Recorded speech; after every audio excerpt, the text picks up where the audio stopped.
अस्सलाम वालेकुम स्टूडेंट्स, उम्मीद है आप सब हैरियत से होंगे। अल्लाह आप सबको हमेशा अपने हिफ्ज़-ए-मान में रखे।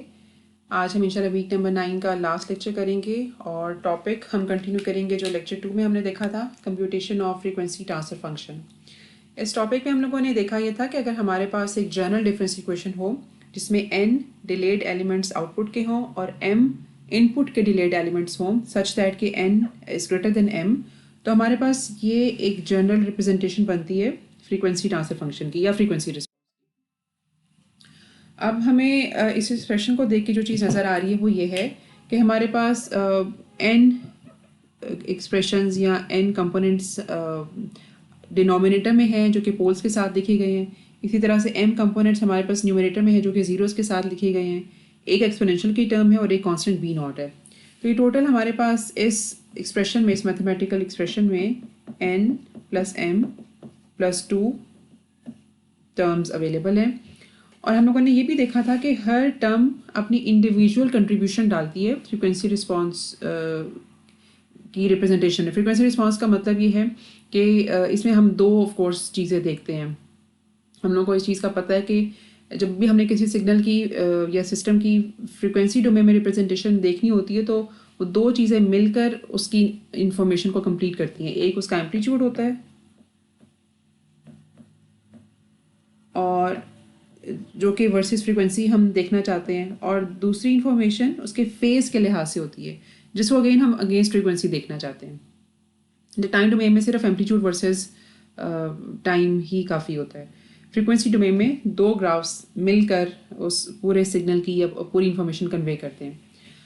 अच्छा, अब हम लोगों ने एक एन और एम की न्यूमेरिकल वैल्यूज़ के साथ हम इस चीज़ को थोड़ा सा आगे बढ़ाते हैं। फॉर एग्ज़ाम्पल, अगर हमारे पास n 3 है और m 2 हो, तो ये जो हम लोगों ने ऊपर एक्सप्रेशन लिखा है फ्रीक्वेंसी रिस्पांस का, इसकी थोड़ी सी जनरल रिप्रेजेंटेशन से हम अब पर्टिकुलर की तरफ आते हैं। तो e j omega will reduce to, ठीक है, यहाँ पे n माइनस एम अब 1 हो गया, और इसको हम लिख सकते हैं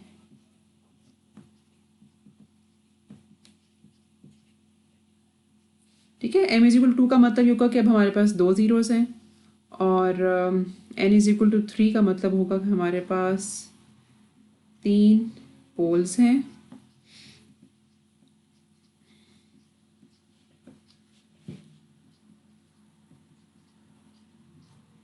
तो हम कुछ इस तरह से एक पर्टिकुलर रिप्रेजेंटेशन लिख सकते हैं अगर m की वैल्यू 2 और n की वैल्यू 3 हो।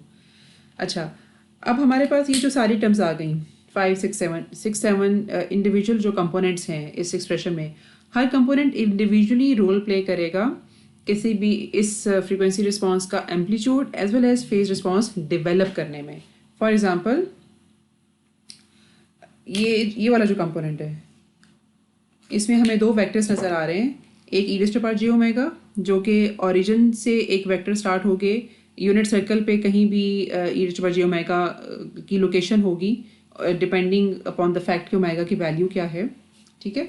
और इसी तरह से z1, अगर तो z1 एक रियल नंबर हो तो वो यहाँ कहीं पे लाई करेगा, लेकिन अगर z कॉम्प्लेक्स हो तो वो कहीं भी लाई कर सकता है। तो हम लोगों ने फ़िलहाल इसको रियल नंबर के लिहाज से देखा था।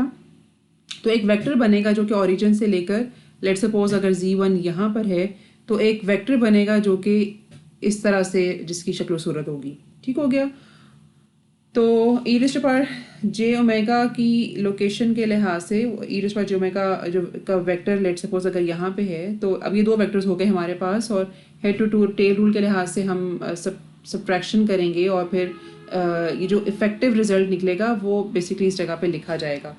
तो जब हम इन पांचों कंपोनेंट्स के लिए ये चीज़ अप्लाई करेंगे तो हमारे पास मैथमेटिकली तो इस इक्वेशन को हम लिख सकते हैं इस तरह से कि Q1, अब इन दोनों वेक्टर्स को जब सब्ट्रैक्ट करेंगे, यानी कि z1 के वेक्टर को जब e raise to power j omega वाले वेक्टर से सब्ट्रैक्ट किया जाएगा तो रिजल्टेंट वेक्टर को के मैग्नीट्यूड को हम Q1 का नाम देंगे और उसके फेस को θ1।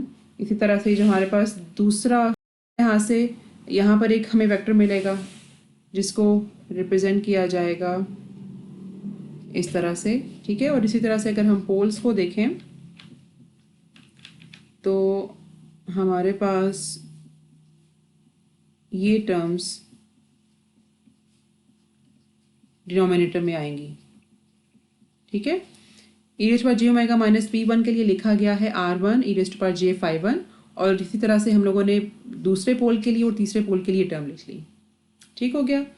और अब अगर हम इस एक्सप्रेशन में से एक्सट्रैक्ट करना चाहें वो कंपोनेंट्स जो कि एम्पलीट्यूड रिस्पांस बनाएंगे, तो एक तो उसको प्रेजेंट करने का तरीका ये होता है कि फ्रीक्वेंसी रिस्पांस के इर्द बार हम लगाते हैं और ये एम्पलीट्यूड रिस्पांस प्रेजेंट करता है, ठीक है। बी नॉट का मैग्नीट्यूड प्लस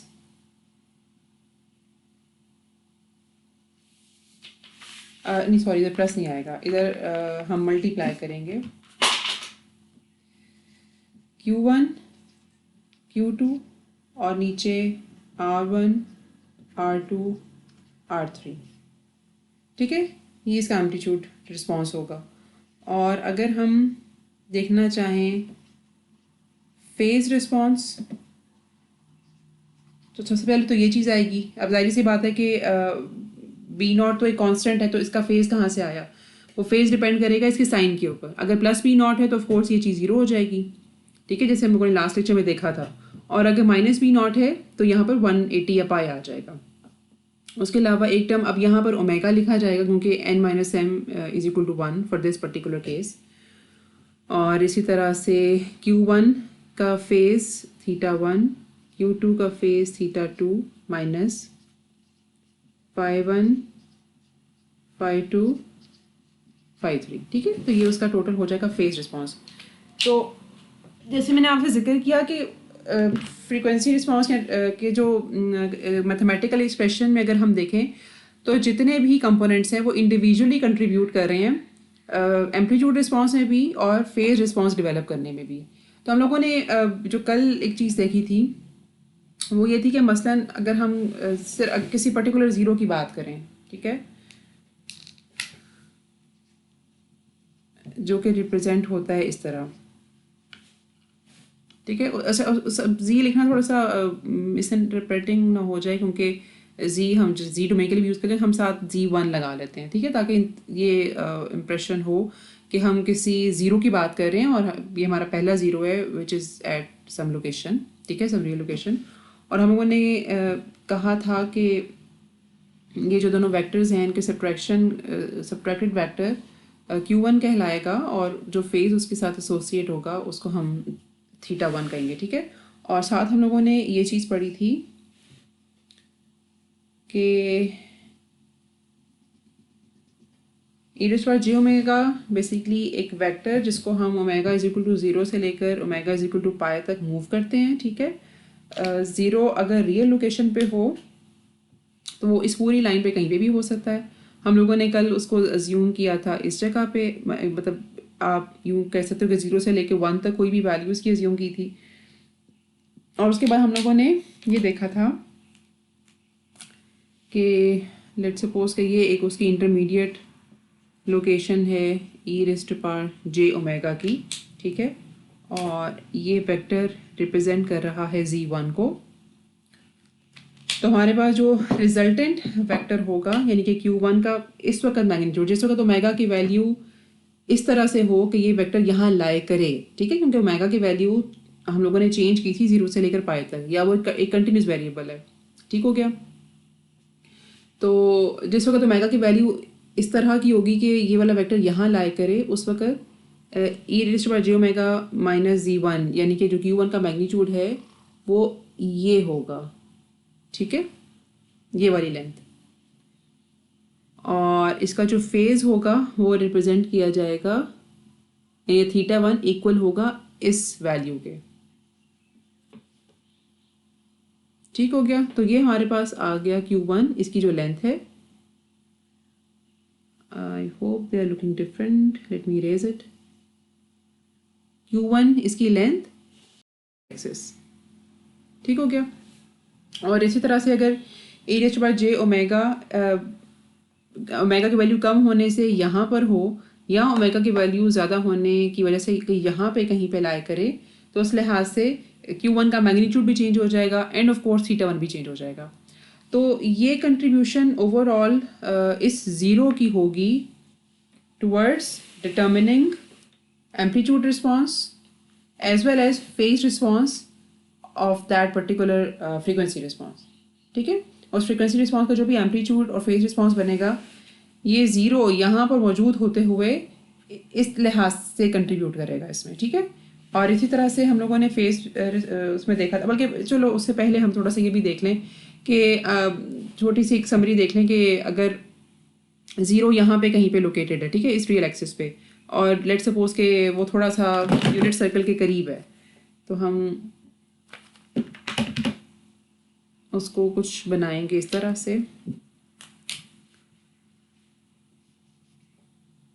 ठीक है, अगर वो यूनिट सर्कल के थोड़ा सा करीब है तो, और यहाँ पे लोकेटेड है, तो हमें ये देख के पता चल रहा है कि ओमेगा की बिल्कुल जो लोअर वैल्यूज़ हैं, ठीक है, उसके ऊपर चूंकि Q1 हमें बहुत छोटी वैल्यू का मिल रहा है, तो वो omega is equal to zero पे अगर हम कंप्यूट करना चाहें, इस ज़ीरो की वजह से जो एम्पलीट्यूड रिस्पॉन्स आएगा वो एक बहुत छोटी वैल्यू होगी, और ये वैल्यू एक्सीड करती जाएगी जैसे जैसे हम पाए के तरफ एक्सीड करेंगे, और पाए के ऊपर मैक्सिमम वैल्यू मिलेगी।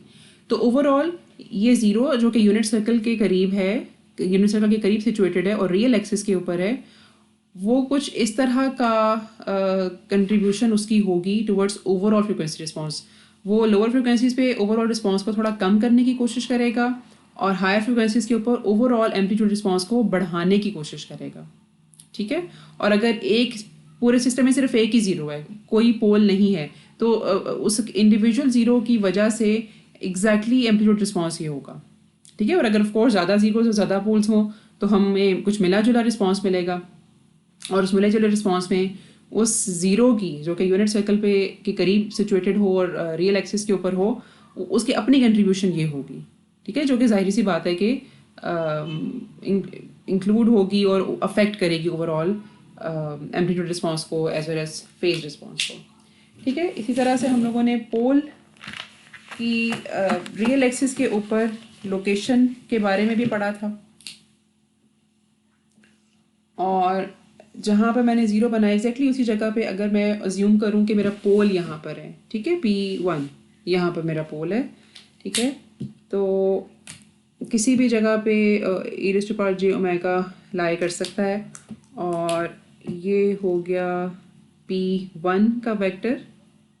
ठीक है, तो जो रिजल्टेंट वेक्टर होगा e⁻j⍵ माइनस P1 वो कुछ इस तरह से होगा। इसका मैग्नीट्यूड रिप्रेजेंट करेंगे R से, और इसका फेज रिप्रेजेंट किया जाएगा φ1 से।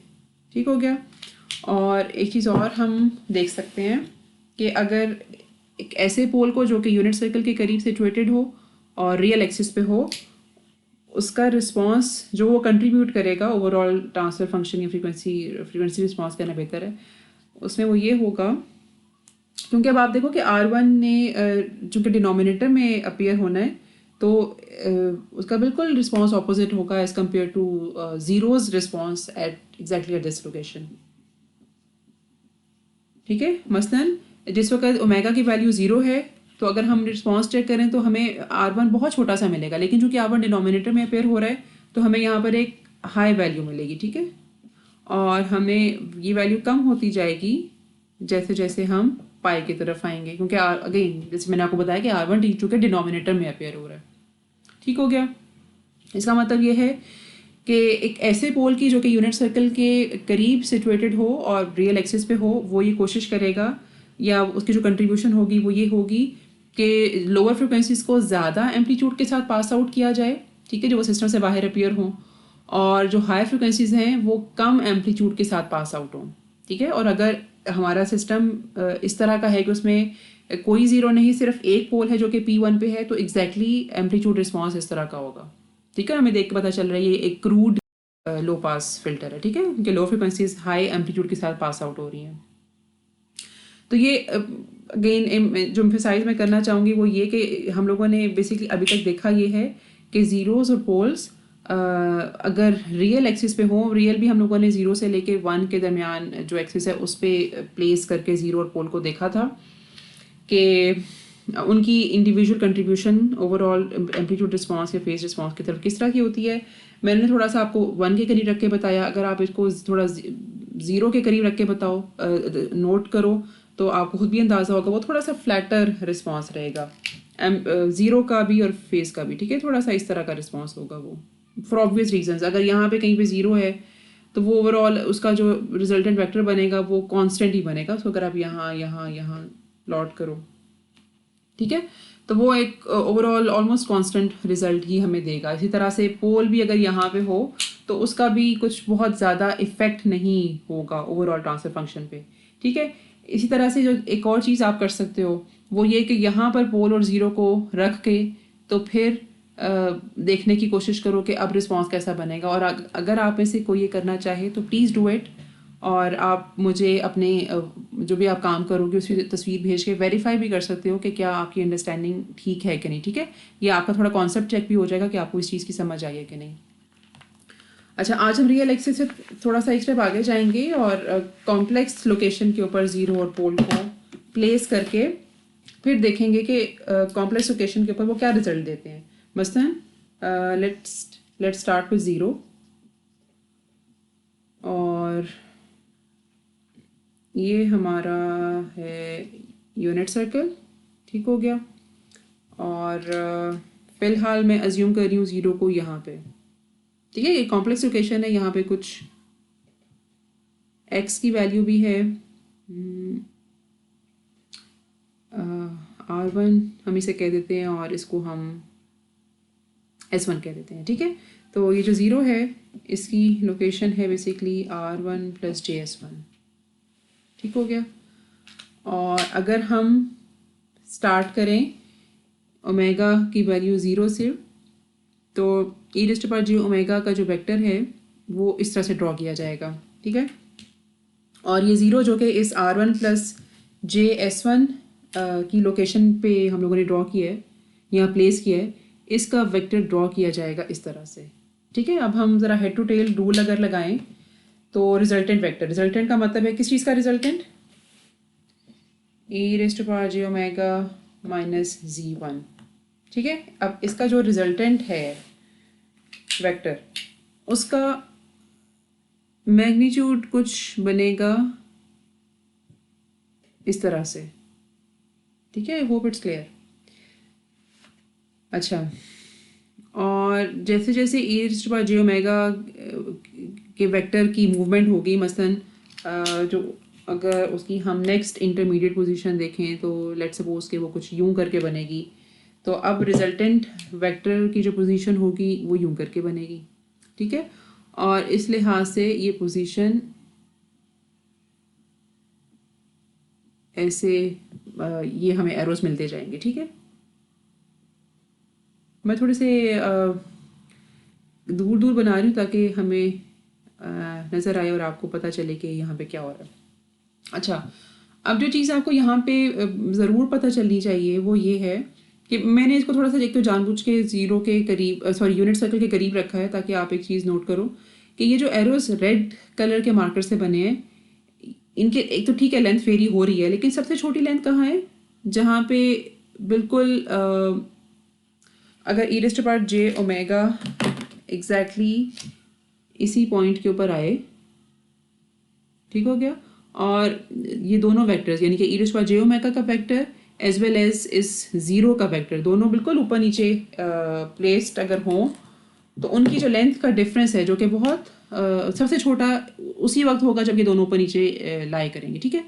तो यहाँ पर सबसे छोटी हमें लेंथ मिल रही है q1 की, और उसके अलावा जब ये दोनों वेक्टर्स ओवरलैप नहीं हैं कहीं मतलब z का वेक्टर तो यहीं पे रहेगा, लेकिन e⁻j⍵ का वेक्टर अगर इस पोजीशन के अलावा कहीं और होगा तो वहाँ पर q1 की लेंथ थोड़ी सी ज़्यादा होगी, ठीक है।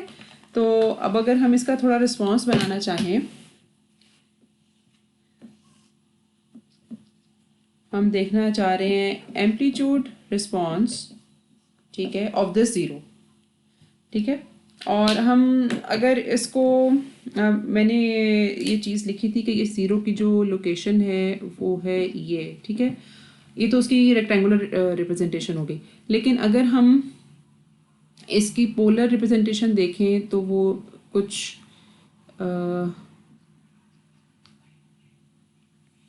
इस तरह से लिखी जा सकती है। ठीक हो गया, मतलब Q1 इसकी ये वाली लेंथ हो जाएगी, स्मॉल Q1, और psi1 इसका ये वाला एंगल हो जाएगा। ठीक है, ओके। तो अगर हम अब ये जो रेड एरोज है हमारे पास, इनको देखते हुए इस रिस्पॉन्स को डेवलप करना चाहें तो हम लोगों ने बेसिकली वेरी करना है ओमेगा को 0 से लेकर पाई तक। ठीक है, और जो चीज़ हमें समझ आ रही है देख के वो ये है कि सबसे कम रिस्पॉन्स हमें यहाँ पे मिलता है साए पे। ठीक है, और उसके बाद फिर ज़्यादा होना शुरू हो जाता है रिस्पॉन्स।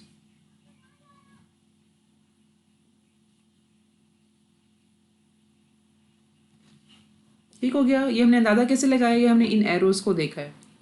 ये एरो बड़ा था, ठीक है, और ये एरो छोटा होता गया सच दैट कि फ्रीक्वेंसी ओमेगा साई के बराबर हो गई। ठीक है, और फिर ये एरो बड़ा होता गया जब तक ये पाई पे नहीं पहुंचा। ठीक है, मैंने यहाँ पे थोड़ा सा इसको और बढ़ाया है सो दैट आप ये चीज़ देखो कि स्टार्ट में इसका एम्पलीट्यूड थोड़ा सा कम है। ठीक है, लेकिन जब पाई पे पहुंचता तो थोड़ा सा ज़्यादा इस वेक्टर की लेंथ हो जाती है। और एक चीज़ और अगर आप नोट करो कि अगर हम इस ज़ीरो को उठा के बिल्कुल, ये जो ज़ीरो है इसको उठा के अगर यूनिट सर्कल के ऊपर रख दें,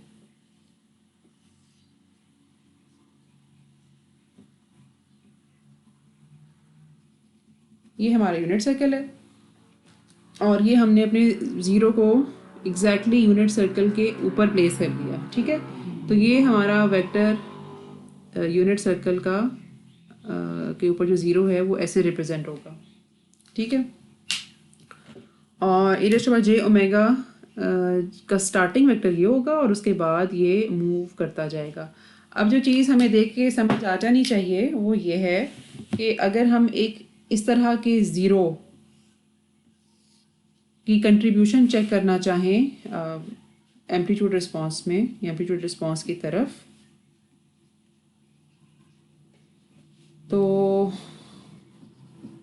ओके ये साई है, ये वाला एंगल जिसके ऊपर हम लोगों ने इसको प्लेस किया है।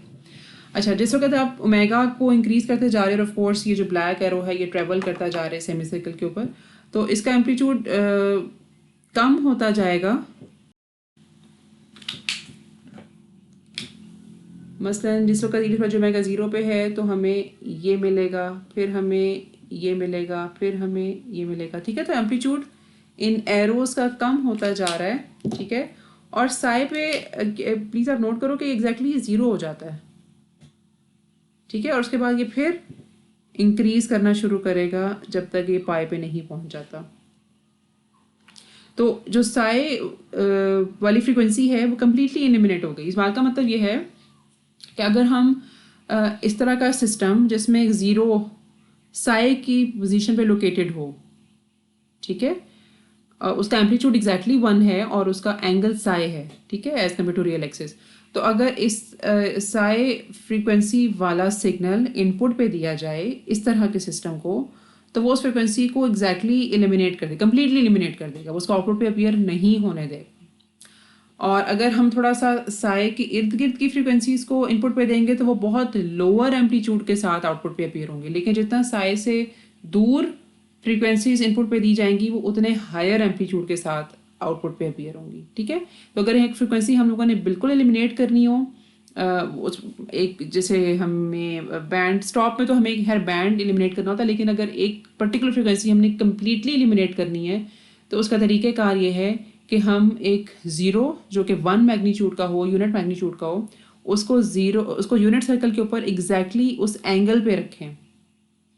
मसलन अगर हमने π/2 की फ्रीक्वेंसी एलिमिनेट करनी है, हम चाहते हैं कि हम सिस्टम को जब भी एक इनपुट सिग्नल π/2 का दिया जाए वो उसको एलिमिनेट कर दे, तो हमें एग्जैक्टली अपने ज़ीरो को इस पोजीशन पे रखना चाहिए। तो π/2 इनपुट पे जब भी अपीयर होगा किसी भी एम्पलीट्यूड या किसी भी फेज़ के साथ, वो आउटपुट पे हमेशा ज़ीरो के साथ निकलेगा, यानी कि नहीं मिलेगा π/2 का कंपोनेंट हमें आउटपुट पे। ठीक हो गया। अच्छा, और इसी तरह से अगर हम ये चीज़ पोल के साथ करें, आपको शायद थोड़ा सा याद हो कि पोल हम यूनिट सर्कल से यूनिटी से कम चाहते हैं, उसकी मैं एक वजह भी बता देती हूँ थोड़ी देर में, ठीक है। ऑल्दो हाँ, मुझे मेरा ख्याल है कि हम लोगों ने इस चीज़ को पढ़ा है, लेकिन स्टिल हम इसको 1-2 मिनट के बाद रिवाइज करते हैं। पोल हम एग्जैक्टली यूनिट सर्कल के ऊपर नहीं रखेंगे, हम थोड़ा सा उससे पीछे रखते हैं, ठीक है। क्यों, वो अभी हम देखते हैं। मसलन हम लोगों ने पोल को यहाँ पे रखा, ठीक है। तो इस पोल का वेक्टर कुछ यूं बनेगा और e⁻j⍵ का वेक्टर ट्रेवल करता करता पूरा ऊपर का हाफ जो सेमी सर्कल है वो कवर करेगा, ठीक है। और जो रिजल्टेंट वेक्टर है वो बिल्कुल हम लोगों ने जिस तरह से ज़ीरो को कॉम्प्लेक्स पोजीशन में रख के देखा था, अगर ये वीडियो में थोड़े विजिबल हों तो ये सबसे पहले हमें वेक्टर मिला जो कि e⁻j⍵ की value omega is equal to 0 के ऊपर बना है। जैसे ओमेगा इंक्रीज होता जा रहा है, इस वेक्टर की लेंथ छोटी होती जा रही है, ठीक है। और अब अगर आप नोट करो तो ऐसा पोल जो कि एक खास एंगल पे रखा गया है, ठीक है, उस एंगल को हम क्या नाम दें, okay, let's call it Sai again, ठीक है। उस एंगल को हम साई कह देते हैं और उसकी उसकी जो एम्पलीट्यूड है या उसका मैग्नीट्यूड है वो 1 तो नहीं है, लेकिन 1 के थोड़ा पास पास है, फॉर एग्जांपल 0.9, ठीक है। तो इस पोल की कंट्रीब्यूशन अगर हम देखें ओवरऑल एम्पलीट्यूड रिस्पॉन्स में, ठीक है, ओमेगा के अगेंस्ट हम प्लॉट कर रहे हैं और ये हमारा एम्पलीट्यूड रिस्पॉन्स है, ठीक है। तो 0 से पाई की तरफ जाते हुए यहाँ पर हमें मैक्सिमम मैग्नीट्यूड मिलेगा और फिर वो रिड्यूस होगा as compare to psi the amplitude available at psi, ठीक है। अच्छा, अब ये यहाँ पर सबसे ज़्यादा क्यों है, उसकी ऑब्वियस रीज़न है क्योंकि जो रिजल्टेंट वेक्टर है वो सबसे छोटा इस लोकेशन पे है। जिस वक्त तो मेगा की वैल्यू साई हो जाएगी उस वक्त यहाँ पे हमें बहुत छोटा सा एक वेक्टर मिलेगा, और चूंकि इसने डिनोमिनेटर में अपेयर होना है तो वो रेसिप्रोकल इफेक्ट जो उसका है वो एक हाई एम्पलीट्यूड का होगा, ठीक है। और as compare to the magnitude at psi, जो अदर रिमेनिंग एम्पलीट्यूड्स हैं वो कम होंगे, ठीक है। और इसी तरह से जो एम्पलीट्यूड्स साई के आसपास की फ्रीक्वेंसी का मतलब ये है कि अगर आप इस तरह का सिस्टम जिसमें पोल इस जगह पे लोकेटेड हो और एक ही पोल हो, उसको अगर आप एक ऐसा सिग्नल इनपुट पे दो जिसकी फ्रीक्वेंसी साई या साई के कुछ आसपास हो तो वो ज़्यादा वो एम्पलीफाई होके बाहर निकलेंगे, ठीक है। अदरवाइज जितने जितने वो साई से दूर होंगे इनपुट सिग्नल की फ्रीक्वेंसी, उतना उसका एम्पलीट्यूड अपना कम होके निकलेगा आउटपुट पे, ठीक हो गया।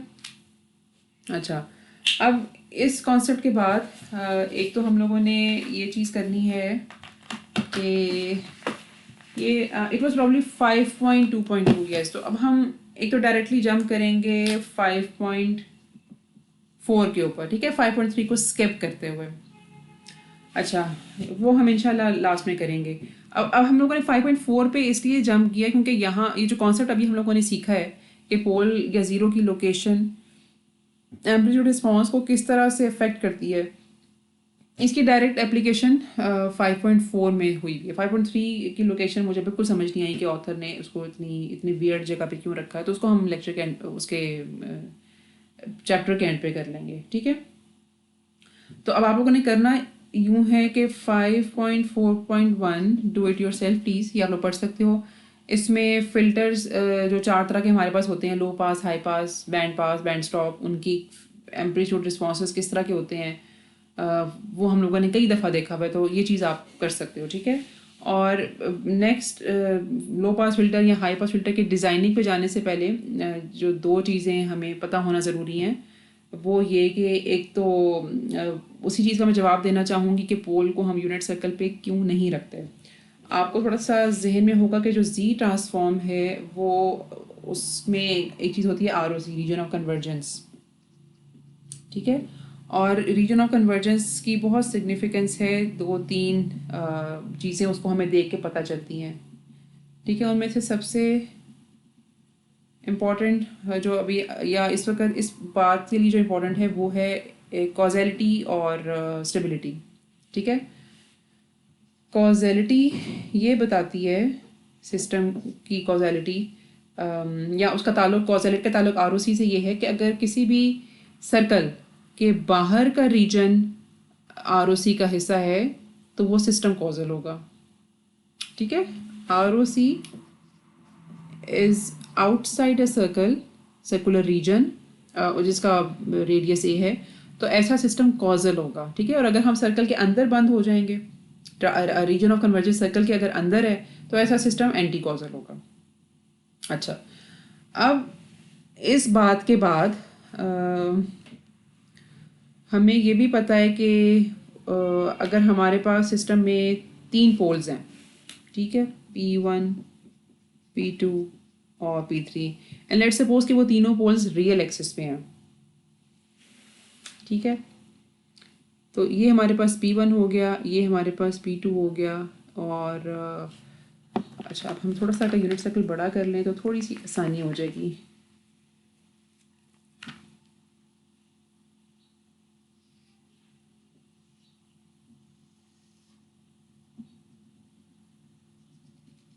अच्छा जी, कुछ इस तरह से हम देख लेते हैं। अच्छा, ये यूनिट सर्कल है। ठीक है, ये हो गया P1 की लोकेशन, ये हो गई P2 की लोकेशन। तो P1 के साथ जो और जो कि कॉजल सिस्टम है, तो ऑफ कोर्स हम एक ऐसे रीजन ऑफ कन्वर्जेंस की बात कर रहे हैं जो कि एक सर्कुलर रीजन से सारे बाहर का है। तो P1 के साथ जो एसोसिएटेड रीजन ऑफ कन्वर्जेंस है वो कुछ यूँ होगा। ठीक है, इसी तरह से P2 के साथ जो रीजन ऑफ कन्वर्जेंस है वो हम इस तरह से ड्रॉ कर सकते हैं। और लेट्स सपोज कि हमारा P3 यहाँ पे कहीं पे है, तो इस P3 के साथ जो रीजन ऑफ कन्वर्जेंस है वो कुछ इस तरह से आएगा। ठीक है, अच्छा please don't mind my drawing, इतनी कुछ स्केल के साथ नहीं है, लेकिन आई होप के मैसेज कन्वे हो जाए। अच्छा, अब चूंकि जो आरओसी किसी भी सिस्टम का होता है या सिग्नल का भी, वो इंटरसेक्शन होता है सारे के सारे रीजन ऑफ कन्वर्जेंसेस का। मसलन यहाँ पर अब 3 रीजन ऑफ कन्वर्जेंस अपेरेंटली हमें नज़र आ रहे हैं, एक P1 के बाहर, एक P2 के बाहर और एक P3 के बाहर। तो वो रीजन ऑफ कन्वर्जेंस जहाँ पे तीनों रीजन ऑफ कन्वर्जेंसेस या तीनों रीजन्स को एग्जिस्ट करते हैं, वो P3 के बाहर वाला। ठीक है, फॉर ऑब्वियस रीजन, क्योंकि P1 के बाहर अब P3 का रीजन। ओवरऑल इस सिस्टम का जो रीजन ऑफ कन्वर्जेंस है वो ये वाला है। ठीक है, यानी कि उसको हम कह सकते हैं Z ग्रेटर देन P3। अच्छा, एक तो ऑफकोर्स बाहर उन्होंने उसको कॉजल तो कर दिया। अब जो दूसरी चीज़ है कि वो ये कि अगर ये P3 यूनिट सर्कल के बाहर सिचुएटेड हो, P3 अगर यहाँ पर हो इंस्टेड ऑफ दिस लोकेशन, तो ऑफकोर्स इसका जो रीजन ऑफ कन्वर्जेंस है वो तो यूँ बनेगा। ठीक है, और कॉजेलिटी की वजह से अगर हमने रीजन ऑफ कन्वर्जेंस P3 के बाहर रखना है तो यूनिट सर्कल तो उसमें नहीं आया, तो इसका मतलब है कि सिस्टम अनस्टेबल हो जाएगा। ठीक हो गया। तो हम लोगों ने भी इससे पहले भी जो चीज़ देखी थी वो ये थी कि यूनिट सर्कल के ऊपर वो क्रिटिकली मार्जिन होता है, ये सॉरी क्रिटिकली स्टेबल या मार्जिनली स्टेबल होता है। ठीक है, तो उसको हम इंश्योर करने के लिए कि सिस्टम स्टेबल रहे प्रेफर करते हैं कि वो थोड़ा सा पीछे की तरफ ही हो, बेशक 0.99 पे हो। ठीक है, लेकिन हमारी प्रेफरेंस ये होगी कि वो यूनिट सर्कल से थोड़ा सा पीछे की तरफ हो। ठीक है, आगे होना तो ऑफकोर्स वो तो सिस्टम को अनस्टेबल ही बना देगा। ओके, तो एक ये चीज़ जो कि इम्पॉर्टेंट है वो ये है कि पोल्स हमेशा यूनिट सर्कल से अंदर की तरफ यूनिटी से कम मैग्नीट्यूड पे रखे जाएंगे, बेशक अब वो रियल हो या वो कॉम्प्लेक्स हो। हम लोगों ने रियल और कॉम्प्लेक्स दोनों की कंट्रीब्यूशन देख ली हुई ऑलरेडी। हम मैग्नीट्यूड्स उनके 1 से कम चाहते हैं। एक तो ये बात होगी। जो दूसरी बात इंपॉर्टेंट है वो ये है कि अगर हमारे पास ज़ीरोज़ और पोल्स कॉम्प्लेक्स लोकेशन पे हों तो हम हमेशा चाहेंगे कि they should exist in pairs, conjugate pairs.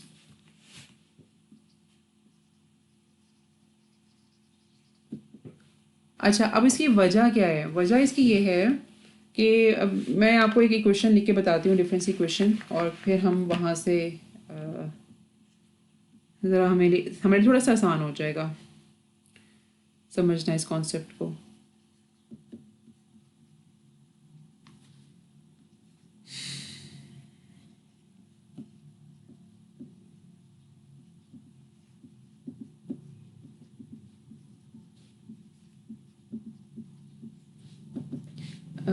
और लेट्स सपोज कि यहाँ पे इनपुट की दो टर्म्स हैं, ठीक है, x of n minus one for example b1 के साथ और b2 के साथ x of n minus two. अच्छा, अब जब हम इस इक्वेशन का ट्रांसफर फंक्शन लिखेंगे तो आपको देख के अंदाज़ा हो रहा होगा कि ये जो दो टर्म्स है b1 और b2 ये न्यूमरेटर में अपीयर होंगी, और इसी तरह से ये तीन टर्म्स a1 और a2 डिनोमिनेटर में अपीयर हो रही होंगी, ठीक है, समथिंग लाइक दिस। मैं इसका न्यूमरेटर लिख देती हूँ और उसके बाद फिर हम आगे चलते हैं, ठीक है। डिनोमिनेटर आप खुद से लिख सकते हो कि क्या होगा। अच्छा, अब हमें जो न्यूमरेटर की रूट्स आएंगी वो डिपेंड करेंगी b1 और b2 के ऊपर, और इसी तरह से जो डिनोमिनेटर की रूट्स आएंगी वो डिपेंड करेंगी a1 और a2 की न्यूमेरिकल वैल्यूज़ पे। अच्छा, अब वो जो रूट्स हैं वो जाहिर सी बात है कॉम्प्लेक्स भी हो सकती हैं। अब न्यूमरेटर की रूट्स भी और डिनोमिनेटर की रूट्स भी।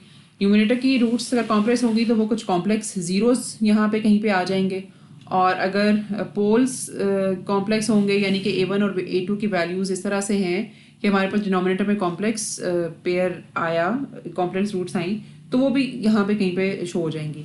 अच्छा, अगर अब वो कॉन्जुगेट नहीं होंगे ना, तो उसका मतलब ये होगा कि a1 और a2 it self real numbers नहीं हो सकते, ठीक है।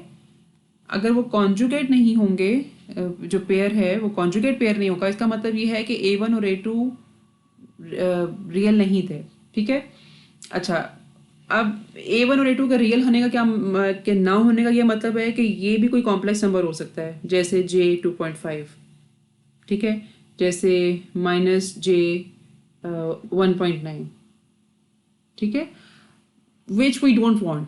हम अपना जो टाइम डोमेन फंक्शन है उसकी जो रिप्रेजेंटेशन है उसमें हम हमेशा रियल कोफिशिएंट्स चाहते हैं, ठीक है, उसमें हम इमेजिनरी कंपोनेंट्स या इमेजिनरी कोफिशिएंट्स नहीं चाहते, क्योंकि हम लोगों ने सिस्टम कैसे डेवलप करना होता है, कोई ना कोई उस इंटीग्रेटर और डिफरेंशिएटर को मिला जुला के हम लोगों ने हमारा एक सिस्टम होता है, इस तरह से उसमें कुछ गेन या एम्पलीफायर्स भी लगे होते हैं। उसमें इमेजिनरी कोफिशिएंट्स अगर आए तो वो सिस्टम हमारे लिए डेवलप करना या उसके साथ डील करना बड़ा मुश्किल हो जाएगा। तो चूंकि हमारी टाइम डोमेन में ये रिक्वायरमेंट है कि ये जो कोफिशिएंट्स हैं ये रियल हों, ये इमेजिनरी ना हो, तो ये तभी हो सकता है कि अगर इन इन वैल्यूज़ के नतीजे में आने वाले जो रूट्स हैं, अगर वो रूट्स कॉम्प्लेक्स हैं तो वो कॉन्जुगेट हों, ठीक है। तो टाइम डोमेन में इन कोफिशिएंट्स को रियल रखने के लिए हमारी रिक्वायरमेंट ये होती है कि जो कॉम्प्लेक्स रूट्स हैं वो कॉन्जुगेट पेयर्स हों, ठीक हो गया। तो इसका मतलब ये है या इससे हमें जो पता चलता है वो ये है कि हम, जैसे मैंने रैंडमली एक ज़ीरो और पोल को यहाँ पे रख के उसका रिस्पॉन्स देखा था, तो ऐसा हम डिज़ाइनिंग में नहीं करेंगे। अगर मैंने एक ज़ीरो या पोल यहाँ रखा है तो मुझे बिल्कुल उसके बराबर के मैग्नीट्यूड का, लेकिन नेगेटिव फ्रिक्वेंसी के साथ एक पेयर बनाना पड़ेगा और एक और ज़ीरो रखना पड़ेगा। इसी तरह से पोल अगर मैं कुछ यहाँ पे कहीं पे रखती हूँ इस तरह से, तो बिल्कुल इसके बराबर के मैग्नीट्यूड का लेकिन नेगेटिव फ्रिक्वेंसी के साथ मुझे एक और पोल रखना पड़ेगा, ठीक है। मैं अगर सिर्फ एक अकेला पोल ये रख दूंगी, फॉर एग्जाम्पल अगर मैं फ्रिक्वेंसी डोमेन में सिस्टम को डिज़ाइन कर रही हूँ, ठीक है, और मुझे एक पर्टिकुलर फ्रिक्वेंसी के ऊपर बहुत ज़्यादा एम्पलीट्यूड चाहिए, तो मैं अगर सिर्फ मिस्टेकनली एक पोल यहाँ पे रखूँ तो वो जो मेरी ओवरऑल सिस्टम की इक्वेशन बनेगी उसमें कहीं ना कहीं एक इमेजिनरी कंपोनेंट, एक इमेजिनरी कोफिशिएंट आ जाएगा, ठीक हो गया। तो सिस्टम डिज़ाइनिंग में पोल ज़ीरो प्लेसमेंट करते हुए इस चीज़ का हमने ख्याल रखना होता है कि अगर हम लोगों ने कॉम्प्लेक्स लोकेशन पे ज़ीरो को रखना है तो they should be in pair, and this rule applies to poles as well, ठीक हो गया।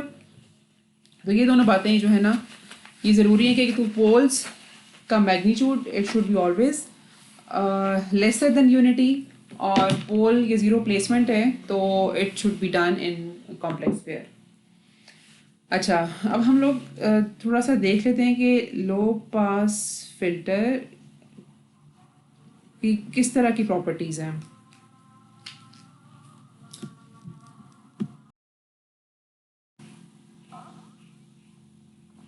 अच्छा जी, लो पास फिल्टर की कैरेक्टरिस्टिक्स अगर हम देखें तो हम ये चाह रहे हैं कि जो लो फ्रीक्वेंसीज हैं वो एम्पलीफाई होके या एटलीस्ट उसी एम्पलीट्यूड के साथ आउटपुट पर निकलें, और जो हायर फ्रीक्वेंसीज हैं वो अटेनुएट होकर बाहर निकलें या उनकी उनकी उनका एम्पलीट्यूड कम हो जाए। तो उस सूरत हाल में अगर हमें एक फ़िल्टर डिज़ाइन करना है तो पोल्स को हम चाहेंगे कि हम यूनिट सर्कल के पास रखें और थोड़ा लो फ्रिक्वेंसीज़ के पास हो। मसलन अगर हम हमारे पास ऑप्शन सिर्फ यही है कि हम एक रियल वैल्यूड पोल रखें तो वो हम कुछ यहाँ कहीं रखना चाहेंगे, ठीक है, यूनिट सर्कल के पास और omega is equal to zero के ऊपर। तो ऑफ कोर्स ये वाला जो omega is equal to zero वाला एम्पलीट्यूड है वो मैक्सिमम एम्पलीट्यूड के साथ बाहर निकलेगा, या डीसी वैल्यू मतलब। और जैसे जैसे हम फ्रीक्वेंसीज़ की वैल्यू बढ़ा के इस तरह के सिस्टम के इनपुट पे देंगे तो वो अटेनुएट होके निकलेंगी। अगर हमारे पास ऑप्शन है कि हम कॉम्प्लेक्स पोल्स वाला सिस्टम या फिल्टर डिज़ाइन कर सकते हैं तो वो हम कुछ इस तरह से रखेंगे। रखना हमें लोअर फ्रीक्वेंसीज़ के पास है बिकॉज हम इनको एम्पलीफाई करके आउटपुट पे निकालना चाह रहे हैं, और रियल और कॉम्प्लेक्स दोनों की ऑप्शन अगर हमारे पास है तो this could be another option, ठीक है। एक रियल एक्सिस के ऊपर हमने रख दिया, ठीक है, और उसके अलावा उसके आगे पीछे हम लोग एक और कॉन्जुगेट पेयर रख सकते हैं। तो अब लोअर फ्रिक्वेंसी जो है वो एम्पलीफाई होकर निकलेंगी और जैसे जैसे हम हायर फ्रिक्वेंसी की तरफ जाएंगे वो अटेनुएट होती जाएंगी, ठीक हो गया। इसी तरह से अगर हम लो पास फिल्टर को ही ज़ीरोस के थ्रू डिज़ाइन करना चाह रहे हैं तो वो हम चाहेंगे कि दे शैल बी प्लेस्ड नियर और एट यूनिट सर्कल, क्योंकि ज़ीरोस के चक्कर में हमें मसला नहीं है, ज़ीरोस हम यूनिट सर्कल के ऊपर भी रख सकते हैं क्योंकि वहाँ पर एम्पलीट्यूड ने ज़ीरो होना है। नियर और एट यूनिट सर्कल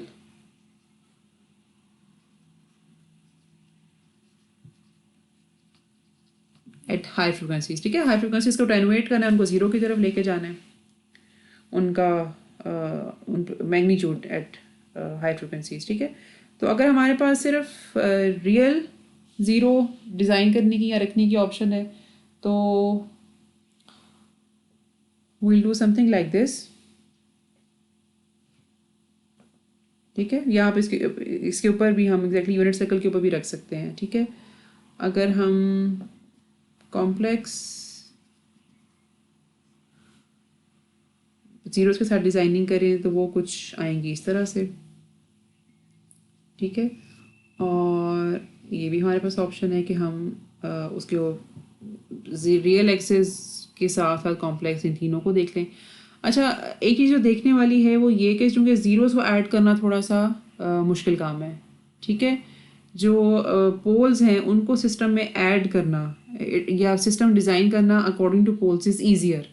तो जनरली हम ज़ीरोस के लिहाज से डिज़ाइनिंग नहीं करते, ज़ीरोस हमारे पास जनरली अवेलेबल होते हैं।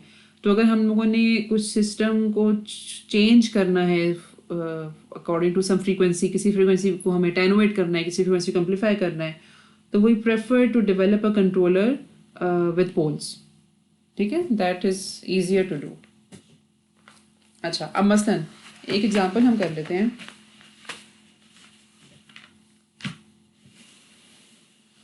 हमारे पास एक लो पास फिल्टर का एक्सप्रेशन है इस तरह से,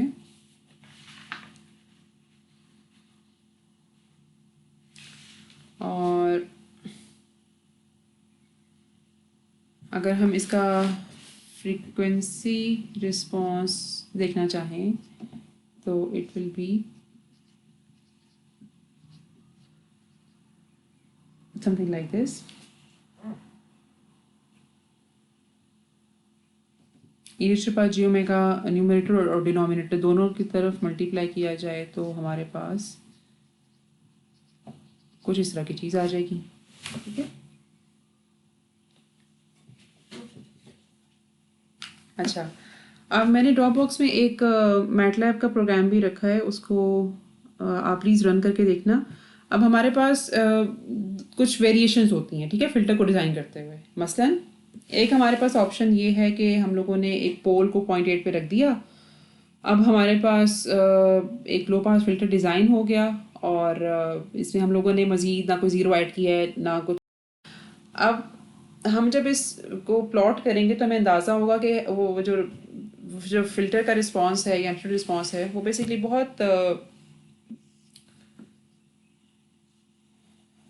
हमें हाई वैल्यूज देता है ज़ीरो के ऊपर, ठीक है, कुछ इस तरह का रिस्पॉन्स है, ठीक है, it's much greater than unity, ठीक है। Sometimes we don't want that, हम ये चाहते हैं कि हमारा जो फिल्टर का गेन है वो 1 से ज़्यादा ना हो, ठीक है, मतलब यहाँ पे ज़ीरो के ऊपर तो हमें 1 मिले और उसके बाद वो कम होता जाए, ठीक है, जनरली या मेनली हमारी ये रिक्वायरमेंट होती है। तो उसके लिए हमें कुछ ना कुछ मतलब एम्पलीट्यूड के साथ हम लोगों ने एक रिक्वायरमेंट जब अटैच कर दी तो जाहिर सी बात है कि वो हम फ्रीक्वेंसी रिस्पॉन्स में कुछ चेंज करके वो रिक्वायरमेंट हासिल करेंगे, ठीक है। अच्छा, वो हम करते इस तरह से हैं कि हम अपने ट्रांसफ़र फंक्शन को या फ्रीक्वेंसी रिस्पॉन्स को मॉडिफाई कर देते हैं इस तरह से,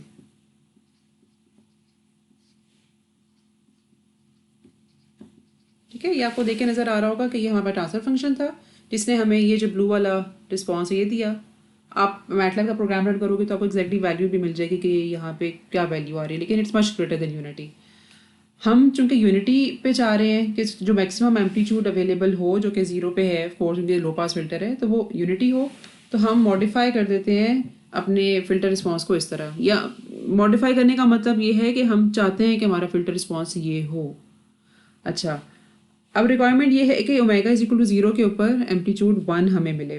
तो हम लोगों ने इस इक्वेशन को मॉडिफाई करके एक तो ओमेगा को ज़ीरो डाला, ठीक है, सर एम्पलीट्यूड की हम बात कर रहे हैं तो वो जो एम्पलीट्यूड है वो 1 हो, और यहाँ पर ई जे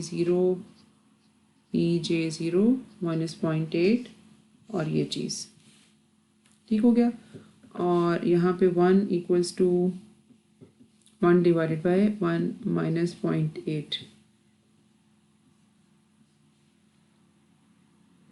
ठीक है, which is equal to g divided by 0.2, यानी कि हमारा g should be equal to 0.2 क्योंकि यहाँ पे 1 है ना, तो g will come out to be 0.2। तो इसका मतलब ये है कि अगर इस फिल्टर की बजाय या इस रिस्पॉन्स की बजाय हम एक फ़िल्टर डिज़ाइन करें जिसका एक्सप्रेशन ये हो, तो हमें कुछ ये वाला कर्व मिलेगा, ठीक है, मतलब इसको मैं ऐसे एरो लगाते थे ताकि हमें पता चले, और ये वाला जो एक्सप्रेशन है ये वाला कर्व देगा हमें, ठीक है। आप प्लीज़ मैटलैब का प्रोग्राम रन करना ताकि आपको ये चीज़ पता चले, ठीक है। अच्छा, अब हम थोड़ा सा और स्ट्रिक्टर कर्व चाह रहे हैं, ठीक है। स्ट्रिक्टर का मतलब ये है कि ये थोड़ा सा मज़ीद तेज़ी से डाई डाउन हो, ठीक हो गया, हायर फ्रिक्वेंसीज की तरफ जाते हुए थोड़ी सी इसमें इतना ये स्लोली डिके ना हो, थोड़ा सा तेज़ी से डिके करे। तो उसके लिए हम हायर फ्रिक्वेंसीज के ऊपर एक ज़ीरो रख सकते हैं, ठीक हो गया, यानी कि z इज इक्वल टू -1 के ऊपर एक ज़ीरो आ जाए हमारा, तो उससे जो हमारा ट्रांसफ़र फंक्शन को फ़र्क पड़ेगा वो ये कि okay let me call it g1 क्योंकि अभी हम लोगों ने इसका गेन फिर से निकालना होगा। तो ये तो हमारे पास था, डिनोमिनेटर तो हमारे पास ये था, न्यूमरेटर में बिग ज़ीरो के एडिशन की वजह से ये टर्म आ जाएगी, ठीक है। आई होप कि अंडरस्टैंड है आपकी कैसे आया है, हम लोगों ने एक ज़ीरो -1 के ऊपर रखा है, ठीक हो गया, तो उसको रिप्रेजेंट हम इस तरह से करेंगे। अच्छा, ये थोड़ा सा स्ट्रिक्टर कर्व इसलिए हासिल होगा कि ये डाई डाउन थोड़ा तेज़ी से होगा। g1 की अगर हमें वैल्यू फाइंड करनी है सच दैट कि amplitude omega is equal to zero के ऊपर जो एम्पलीट्यूड है वो 1 हो, तो वो हम कैसे फाइंड करेंगे, जिस तरह से हम लोगों ने पहले किया कि एक तो अगर हमने ट्रांसफ़र फंक्शन को फ्रीक्वेंसी रिस्पांस में लिखना हो तो वो लिखा जाएगा इस तरह से।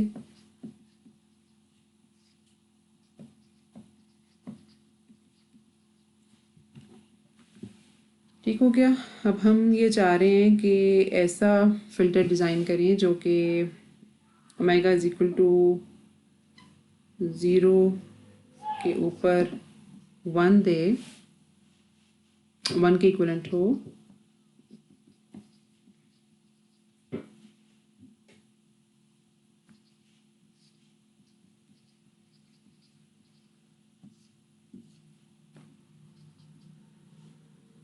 इसको तो हम बाय भी लिख सकते हैं और ये बचेगा 2 डिवाइडेड बाय 1 माइनस 0.8। तो G1 will become equal to 0.2 divided by 2।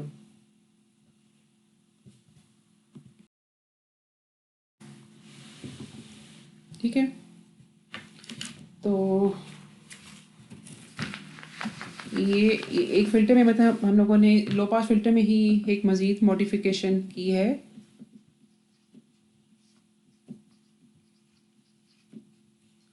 और G1 की इस वैल्यू के साथ अब हमें एक ऐसा रिस्पांस मिलेगा जो कि 1 हमें देगा ओमेगा इज इक्वल टू 0 के ऊपर।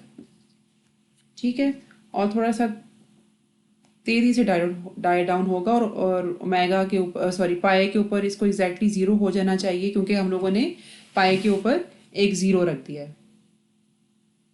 अच्छा, अब हम लोगों ने इस टॉपिक को पढ़ने के बाद बेसिकली लो पास फिल्टर डिज़ाइन करना सीखा है। प्रेफर हम करते हैं कि फ़िल्टर की डिज़ाइनिंग पोल के साथ की जाए फॉर दिस रीज़न के पोल के साथ डिज़ाइनिंग थोड़ी आसान होती है। हम लोगों ने सिंपल एक रियल एक्सिस के ऊपर एक पोल को रख के एक लो पास फिल्टर बनाया।